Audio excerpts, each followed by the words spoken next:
Hi friends, welcome to Mobisec channel. இன்றைக்கி நம்ம டிஎன்இஏவோட 2026 rank list release பண்ணிட்டாங்க 1ஆம் தேதி. அது எப்படி உங்கள் மொபைல் வழியாகவே பார்க்கலாம் அப்படிங்கிறத பார்ப்போம் வாங்க. அதுக்கு உங்கள் மொபைலில் குரோம் ப்ரௌசர் ஓப்பன் பண்ணிங்க.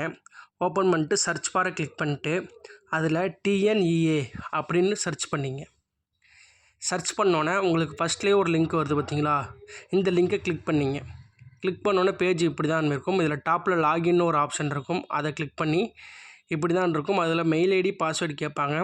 ஆல்ரெடி உங்களுக்கு மெயில் ஐடி பாஸ்வேர்டு எப்படி கண்டுபிடிக்கலாம் அப்படிங்கிற வீடியோஸ் போட்டிருக்கேன் நம்ம சேனலில், பார்த்துக்கிட்டு மெயில் ஐடி பாஸ்வேர்டு கொடுத்து லாகின் பண்ணிங்க. லாகின் பண்ணோன்னே உங்களுக்கு டைரெக்டாகவே உங்களோட general rank, community rank, random number எல்லாமே வந்துடும். இப்படி தான் மொபைல் வழியாகவே நீங்கள் நம்மளோட ரேங்க் லிஸ்ட் என்ன டீட்டெயில்ஸ் அப்படிங்கிறத நீங்கள் பார்த்துக்கலாம். இதுக்கப்புறம் என்ன பண்ணணும் அப்படிங்கிற டீட்டெயில்ஸ் வேணும்னா கீழே கமெண்ட் பாக்ஸில் கமெண்ட் பண்ணுங்கள். கண்டிப்பாக அதுக்காக வீடியோ நான் கண்டிப்பாக போடுறேன். இதுபோல் தகவல்களை தொடர்ந்து கேட்க நம்ம சேனலை மறக்காமல் சப்ஸ்கிரைப் பண்ணிங்க.